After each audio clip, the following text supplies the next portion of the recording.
Hello everyone, good evening. Welcome to this year's Year R induction video, June 2022. We had the privilege of meeting lots of you on Wednesday evening, face-to-face in school. So thank you those of you that attended the meeting on Wednesday evening. This video, I still thought it would be useful to record basically for the benefit of those who couldn't attend, and also just as a reference point really, in case you wanted to go back if you missed any information or just have a check later on down the line. So hopefully you will find this useful. Now it is just me this evening, so I will be doing quite a lot of talking, so please bear with me. I'm going to try and whiz through as quickly as I can, just sharing with you the slides that we went through on Wednesday, and hopefully it will give you a bit of a flavour about what to expect when your child starts in September. I'm just going to attempt to share my screen, not the most tech savvy, so bear with me. Here we go. Okay, right, so hopefully you can see the slides on the screen. So welcome to reception at Mill Rythe Infant School. Just to kind of introduce you to the team first of all. So my name is Mrs. Goldberger. I'm the early years leader and one of the teachers in Year R. In September, I'll be joined by Mrs. Brownlee. She's also the school Senko, and we have a third member of teaching staff joining the school, Miss May. So we look forward to welcoming her to Mill Rythe in September. Our teaching assistants for next year are the lovely Miss Garner and the lovely Mrs. Cooper. Okay, we work very much as a year group team. Your children will get to know all of the members of staff very, very well.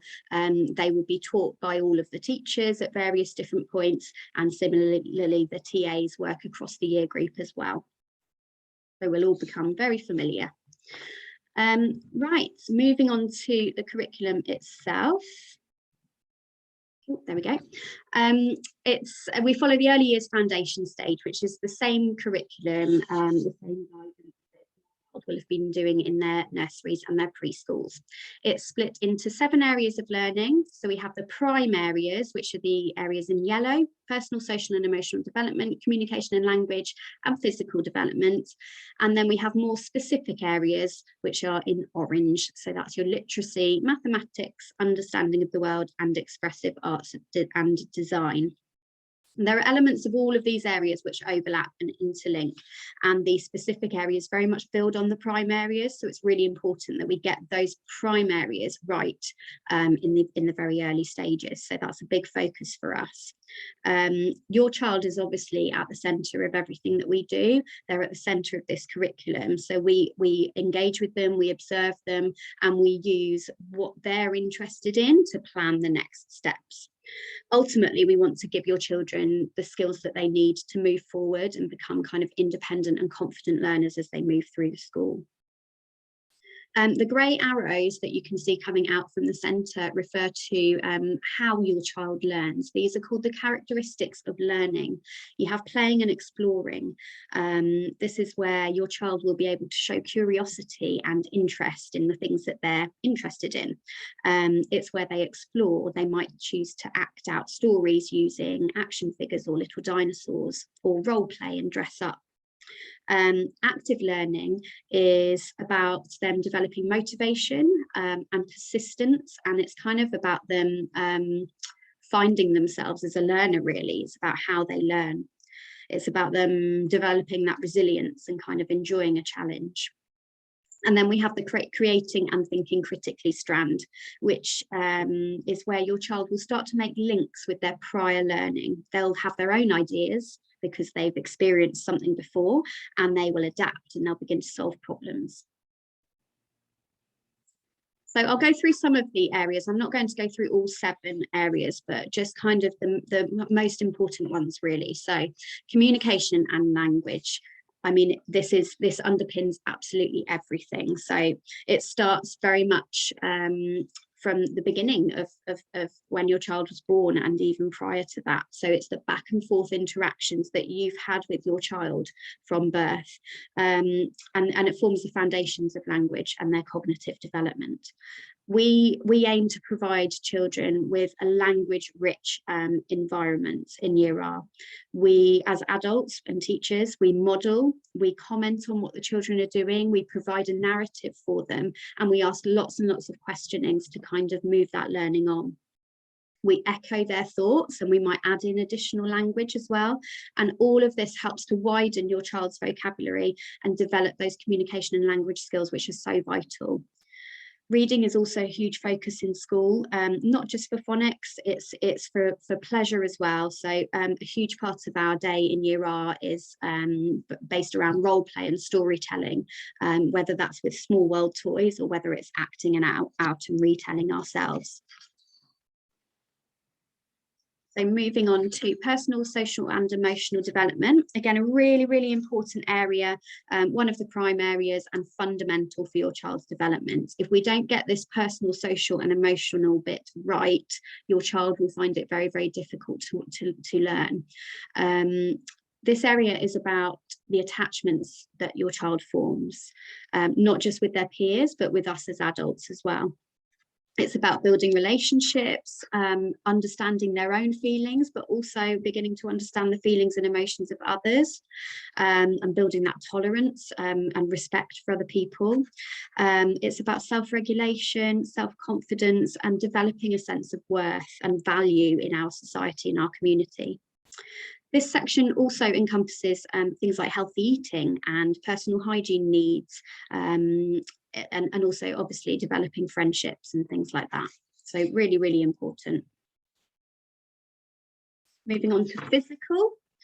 Again, another important one, that's why it's a prime area. Everything else builds on these three areas. So this area of learning encompasses sensory exploration.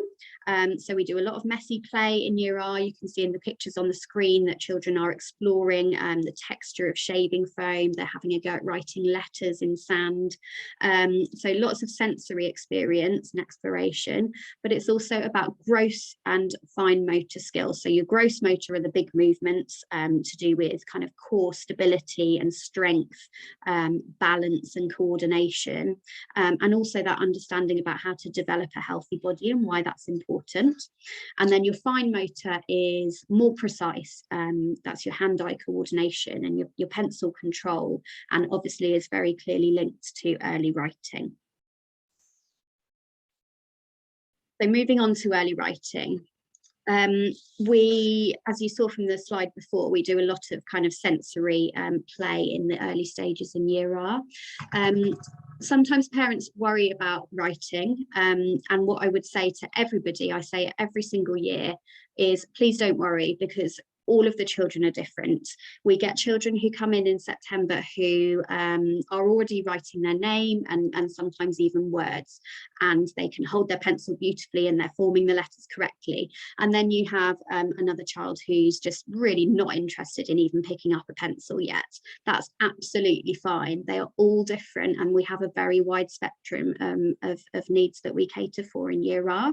It's what we do. So please don't worry about that. Your child is where they are, and you will be absolutely amazed at the progress that they make as the year goes on. Our hope for our children is for them to develop a lifelong love of reading. I mentioned before that reading is a big focus in school. The literacy strand of this area of learning is split into language comprehension and word reading. So your child will already have started to develop their comprehension skills. You already talk to them about what's going on in the world around them, and that's the starting point. You've probably read stories to them, or they'll have had stories at nursery for sure. You play games, you might sing nursery rhymes. All of those things are the starting points for early comprehension. The word reading, that's where our phonics comes in, okay? So word reading will be taught through a very, very structured scheme in short blocks. Okay, so we follow Bug Club Phonics, that's the scheme that we follow, and basically phonics involves speedily learning sounds and letters and recognizing letters, which we call graphemes, and the sounds are the phonemes that you hear. So it's about recognizing these sounds and recognizing the letters, and then being able to quickly decode them or segment them in order to blend that word back together. Okay. When they're ready, they will move on to applying that knowledge to their writing. And as I've mentioned before, everybody kind of gets to that stage at different points. So moving on to early mathematics, we it's really important in Year R that we develop that really strong foundation of number. If we can do that and give children a good starting point, then it sets them up really well for the rest of the school. So having a strong foundation in number is vital for children to make excellent progress as they continue forward. Your children will learn to count confidently forwards and backwards. They will develop a deep understanding of numbers to 10. We really do focus on numbers to 10 as opposed to kind of rushing on to 20, 30, which they'll do further on down the school. But we stick to 10 and we really pick apart those numbers. We focus on number patterns, the composition of each number, and all the ways of adding up each of those different numbers. So your child will receive a daily input of maths, a kind of a teaching input, which we call lovingly number magic. And then throughout the day, they'll have frequent and varied opportunities to consolidate and build and apply their understanding through our continuous provision. So they'll learn through their play, basically building on all the things that we do in the teaching input. This is one of our favourite resources. We use it across the school. They use it at the junior school as well. This is Numicon. So if you haven't come across Numicon before, it's really just brilliant for supporting absolutely everything that you do in maths.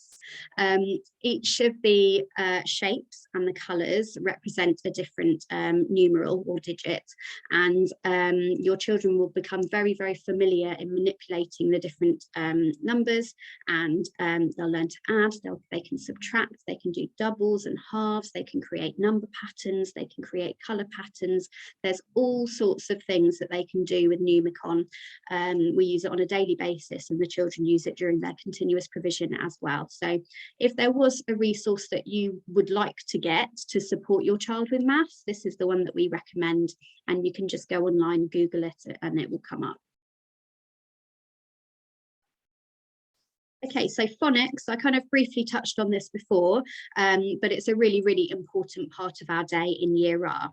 So part of the literacy strand, and we follow Bug Club Phonics as a school. So this is a synthetic scheme, very structured, and it has a particular order for how we teach and deliver the sounds. So we begin in September with phase 1, focusing on rhythm and rhyme, alliteration, and identifying sounds before moving on to phase 2, 3, and then finally 4 in the summer term later on in the year. So you will see your children coming home showing you all sorts of funny actions that they will have picked up from our phonics lessons. So we do use actions to support the teaching. We find it helps the children to recall the graphemes easier, and it's a little bit of a prompt for them. You also might see them using their phoneme fingers to sound out the words. So for example, if I was to sound out the word cat, I would use my phoneme finger and I would tap down my arm, cat. So if you see them doing those sorts of things, that's a really big well done, because that means that they're applying what they've learned in school and they're having a really good go at doing it independently at home. Again, all children are different. Some children pick up the segmenting and the blending really quickly, and others take a little bit longer.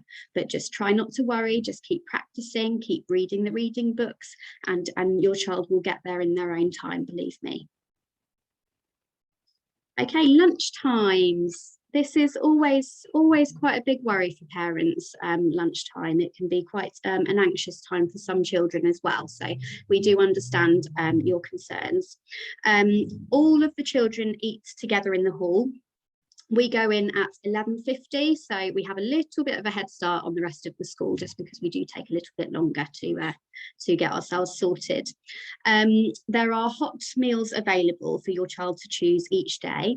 They don't have to have the same meal each day, and they can have their own packed lunch from home as well. And again, you don't have to stick to that. You can have a packed lunch on a Monday, a hot meal on a Tuesday, packed lunch again on a Wednesday. It's entirely up to you, and it's very flexible.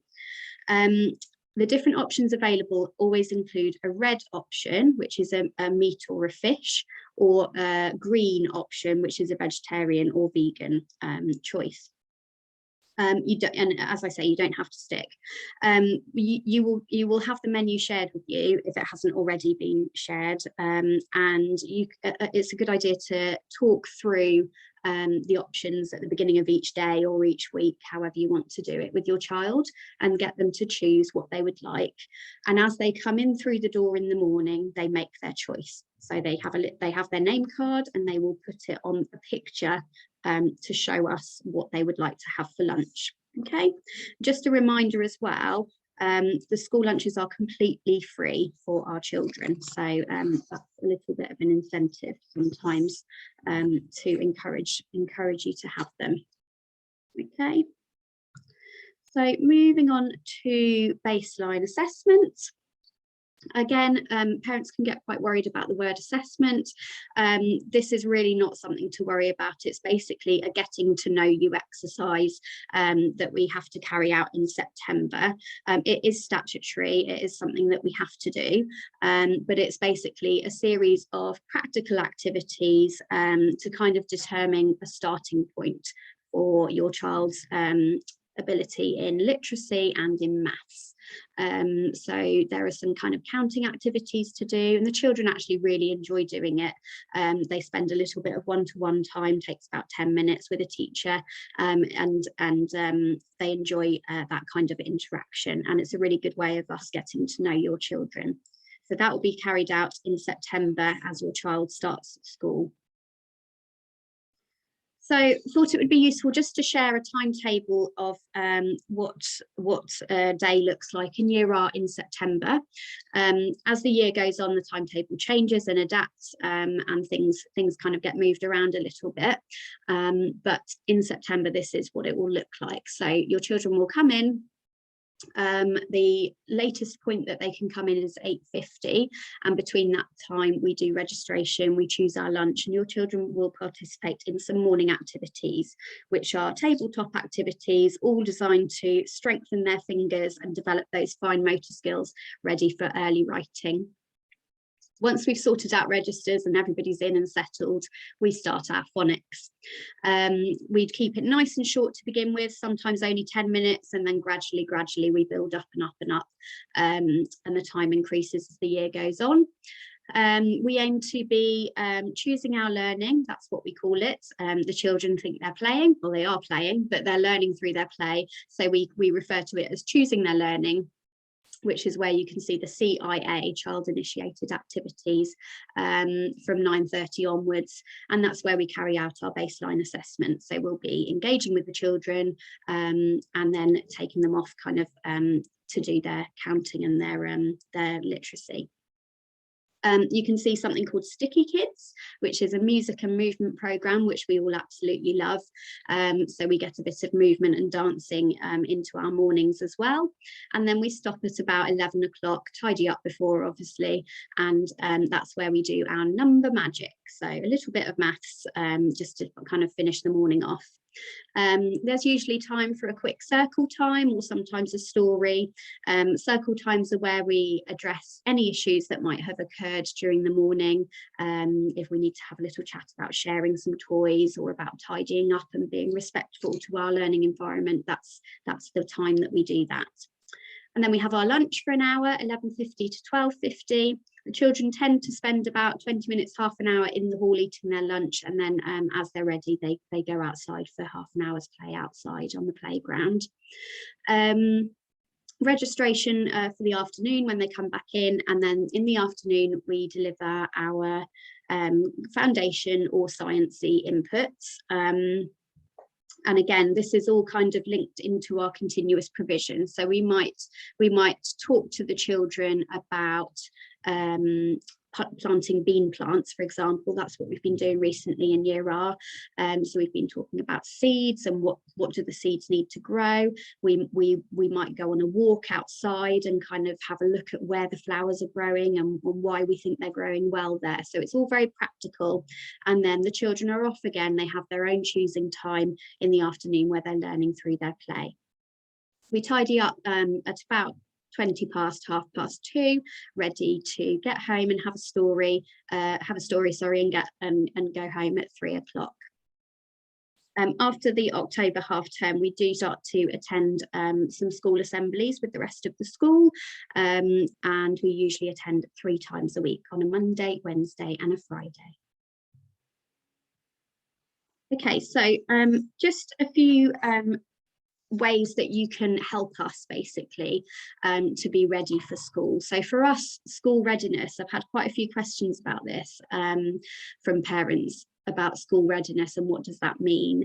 And for us, it's really focusing on those prime areas. So it's about developing your child's independence, their communication skills and their personal social skills.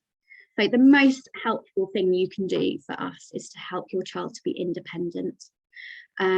Coats, you need to bring a coat to school. They need to have a coat in school, ready for all the changeable weather that we have on Hayling Island. It really does help if you just kind of practice putting it on and off by themselves. I know that sometimes when you're rushing, it's easy to do it for them, but if you can just take those few extra minutes just to really let them have a good go. And then obviously if they're struggling, you know, help them as we would do in school. But just the more practice, the better, really. So coats, putting on and off, doing up and down, any zips that can be practiced are always helpful as well. Shoes can be very tricky. We recommend that you don't put your child in shoes that have got shoelaces because they can't do them up yet, and it's just very, very difficult for them to be independent when they've got tricky shoes. So we would advise shoes that have got a Velcro strap, and they do need to be shoes and not black trainers, please. Hand washing, we've got a picture of somebody washing their hands with lots of soap. Hand washing remains important, obviously a big focus over the last 2 years or so, but still very important even now. It's the first thing that your child will do upon entry to school. When they've put their belongings away, they'll go and wash their hands and then they'll come and choose their lunch. We don't encourage the children to have hand sanitizer.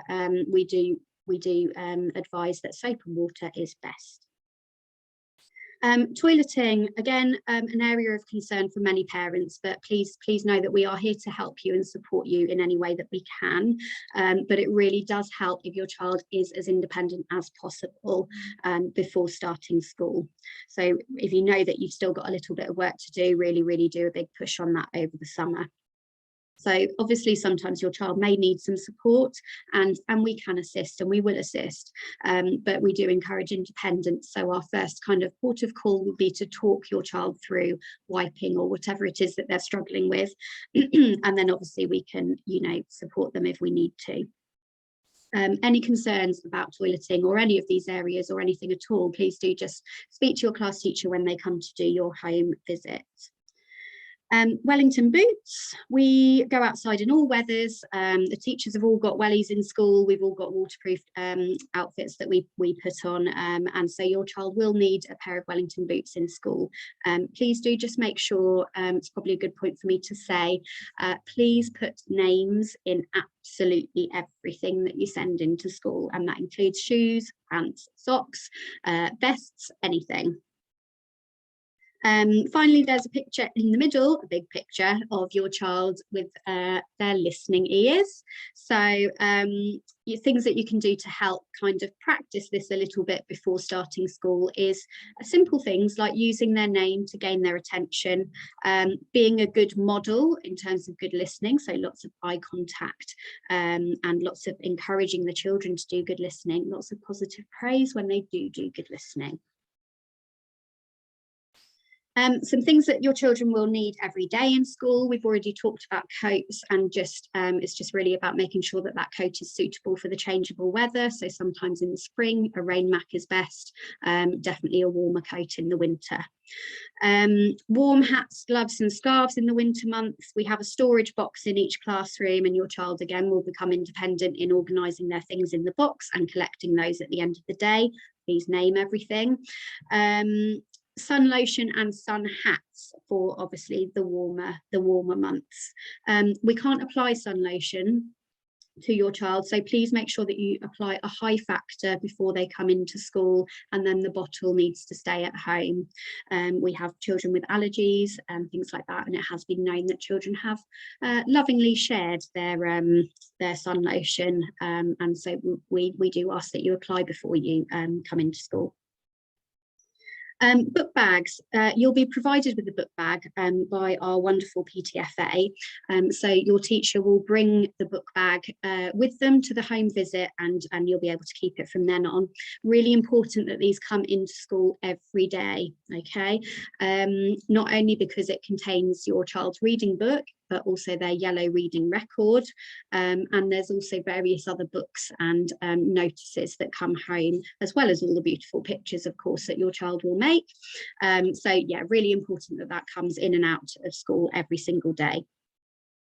So inside, I've just touched on this briefly, but there'll be a levelled reading book matched to your child's phonic ability. Now in September, this book will be a lilac level and it won't have any words in. That's because we haven't started teaching the phase 2 sounds yet, okay? So the idea is that the lilac books are for your child to develop their comprehension skills, for them to develop their confidence in storytelling, and they use the pictures to retell the story. As we introduce the sounds, we introduce the books that are matched to those sounds. So hopefully that makes sense. There'll also be a yellow reading record, amongst other things that I've mentioned. Your yellow reading record is really important, again, because you can keep a record there of how many reads your child has done. And all of the reads that your child does count towards earning a reading badge.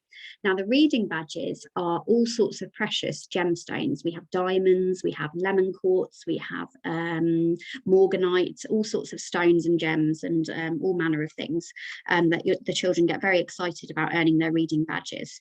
So every 25 reads that are recorded in the book counts towards one reading badge. It is worth saying that it doesn't just have to be a school book that's read, so you don't just have to read the book that's in the book bag. You can read books from home, write the title in, write the date. You don't have to write a long comment if you don't want to, but obviously feel free.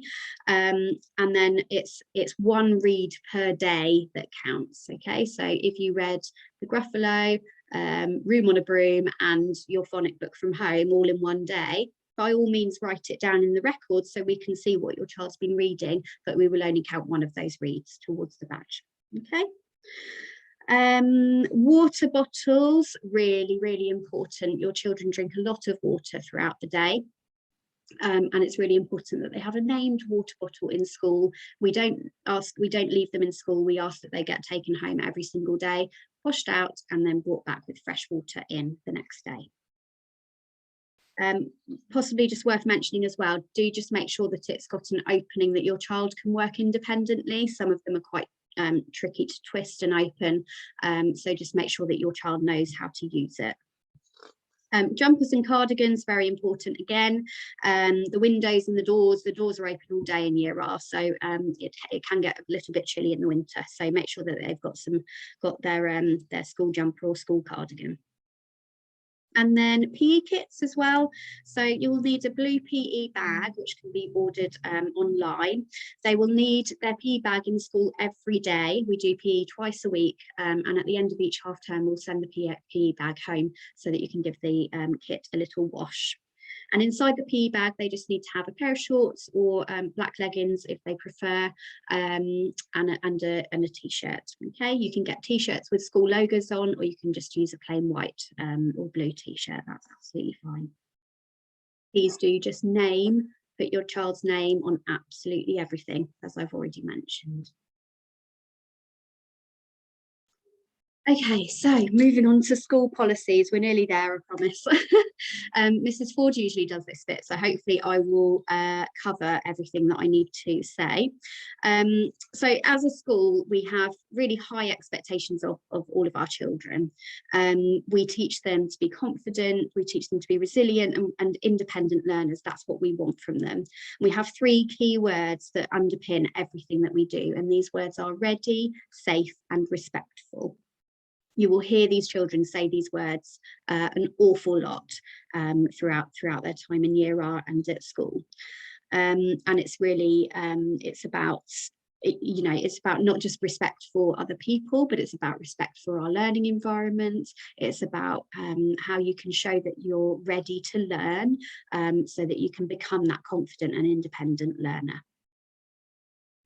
So just looking at the pictures that I've got on the screen, going to the clock first of all, so punctuality. Really, really important that the children are in school on time.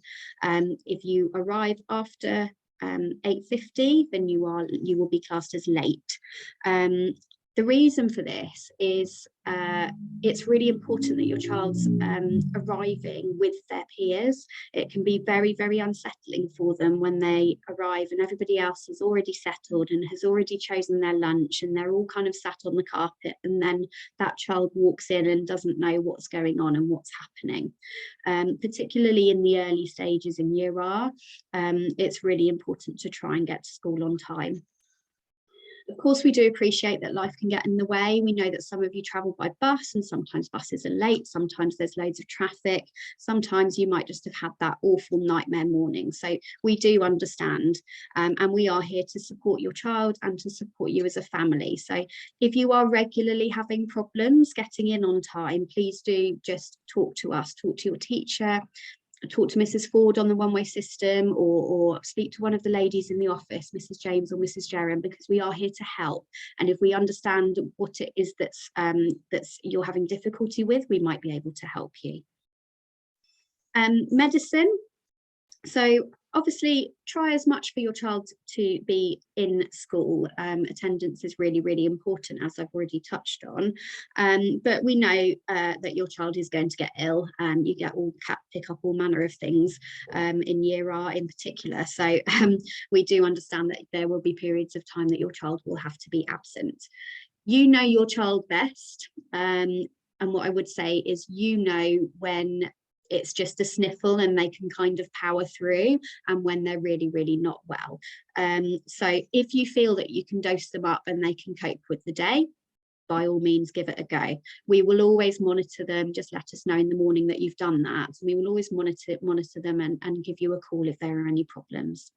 If you feel they're too ill to be in, you do need to just let the office know. So quick phone call, leave a message on the answer phone if there's nobody there to pick up, and just let them know that your child is unwell.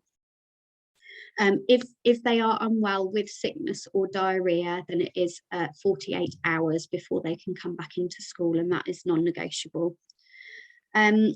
We are able to administer Calpol in school with your consent. So you will get, if you haven't already had it, you will have a consent form for us to be able to administer, but we would never administer it without letting you know first. So we'd always let you know that your child was unwell.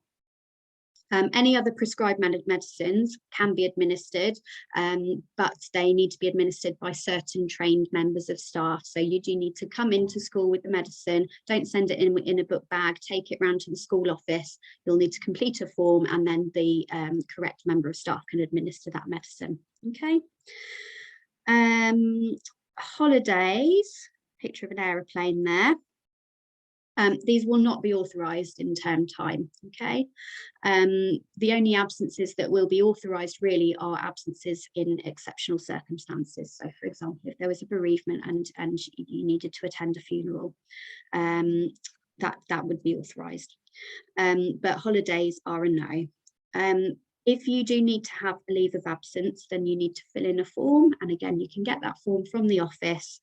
Just fill it in, put the reason for your absence. Do be honest, because again, you know, we're here to help you. We want to support you. And we do understand that life is tricky sometimes. So please do just be honest and explain your reasons. And then the office will let you know whether it's authorised. Parking is not good at school. We don't actually own the car park that is out the front. That is owned by the junior school, so we do have to be very considerate when parking out the front, and there isn't a lot of space. We are allowed to use the track down to down towards the holiday park, but please do just make sure that you park considerately and considerately, sorry, and leave enough room for other larger vehicles to pass by. Lidl have offered us for parents to park in their car park and then stride across to school. So if you fancy doing a park and stride, that is quite a good idea. We suggest that you do this because there's so little parking out front, and do allow yourself that kind of extra bit of time. Walk if you can, make sure you leave plenty of time just in case there is a little bit of a backlog, because it is a bit of a nightmare. And then finally, there's a picture of a very sad looking child outside the head teacher's office, which doesn't happen a lot, but sometimes there are situations which we may need to take a child down to Mrs. Ford for just a little bit of extra thinking time. As a school, we do have a relationships policy, a relationships and behaviour policy, which runs throughout the school and is very much underpinned by those 3 words: ready, respectful and safe. We've become an attachment and trauma aware accredited setting, and we're very mindful of what certain behaviours can be showing us or sharing with us about your child, about how they are feeling, about what might be going on at home, or about their communication needs, or whether they're struggling to communicate a need. Having said that, we are very clear that if your child does have a moment where they have upset another child or hurt another child or adult, or they've caused some damage to our furniture or our learning environment, that they need to be given the opportunity to regulate, to calm down, to repair the situation and make things better. And occasionally that does lead to maybe having some thinking time in Mrs. Ford's office, and kind of having an opportunity to unpick why this has happened, so that hopefully it doesn't happen again. Okay. Computers, e-safety. Children will utilise computers and iPads in school at various points, and we do teach them to be safe online. We ask you to support us with that at home as well. It's a really important talking point in this current climate. Do closely supervise what they're accessing. There are some quite unsuitable videos and games that the children do come across, and it's really, really important, particularly if they've got older siblings, that you're just keeping an eye on what's going on to make sure that they're not accessing anything that's above their age limit. Lunches, we talked about lunches before, mentioned that all the lunches are free. Okay, we can provide specialised menus for children who've got intolerances. So if your child is vegan, please do specify it, and then we can make sure that all the teaching staff know, and that the alternative menu is provided. Similarly, if there are allergies, it's really, really important that we know exactly what the child is allergic to, and then this information goes off to Hampshire and they provide a completely separate menu for your child. So your child absolutely can be catered for, but just make sure that we know early on so we can get that all set up and ready for you. Okay. And then finally, we've got a paperless symbol down at the bottom corner there. We are a paperless school as much as we possibly can be. So it is really important that you have your up-to-date email address and your up-to-date mobile phone numbers in the office. Make sure that we've got your up-to-date details. So there's a text service where you'll get any kind of last-minute messages from the office or notices that need to come out. And most correspondence takes place online. So there's letters, newsletters that come out. Things get put up on our Facebook page as well, our school Facebook page, and we also have a school website and a YouTube channel as well. Okay, I think that's everything on that front. Oh, can't move the slide on. There we go. Okay, nearly there. So if you do want to keep in touch with us over the summer and kind of see what's going on, then obviously make sure you give the Facebook page a follow, because as I said, there's lots of useful information that goes on there, reminders about non-uniform days and fundraising things that are coming up and stuff like that. So it's really useful to kind of keep an eye on that. And you can of course utilise the Year R email address, which is yearr@millrythe-inf.hants.sch.uk. Any queries or questions, just send us a little message on there and we will get back to you. I believe there's a Year R Facebook page which one of the parents has set up, so that might be worth following as well. Sometimes people post about lost jumpers and things like that, so that might be useful for you to keep an eye on. And then we have the school YouTube channel as well, which we share videos and useful bits of information. Okay, my final little bit, actually 2 more little bits, I was just going to talk to you about dates as well, but just ready for September, ready for transition. We do ask all of the children to make a shoebox, basically. So a special box, doesn't have to be a shoebox, just any box, which contains some special items to your child. So it might be a particular toy that they like to play with, it might be some photographs of you and your family, it might be a favourite cuddly toy, or a leaflet of somewhere that you've visited over the summer, a ticket or anything like that, that your child that kind of represents your child, really. So get them to decorate the box, have a bit of fun making it and getting everything together, and they'll be really, really proud to bring it in September and to share with their teacher and everybody else in their class the things that are important to them. So if you can do that over the summer, that would be really, really lovely. Visits in September, we have our transition afternoon in July, but in September your child will be invited into school for 4 sessions during that first week of the autumn term in September. We will be in touch with you with letters to confirm timings, and also with a letter to confirm the time of your home visit date as well. So don't panic at the moment about that, just know that it's coming up.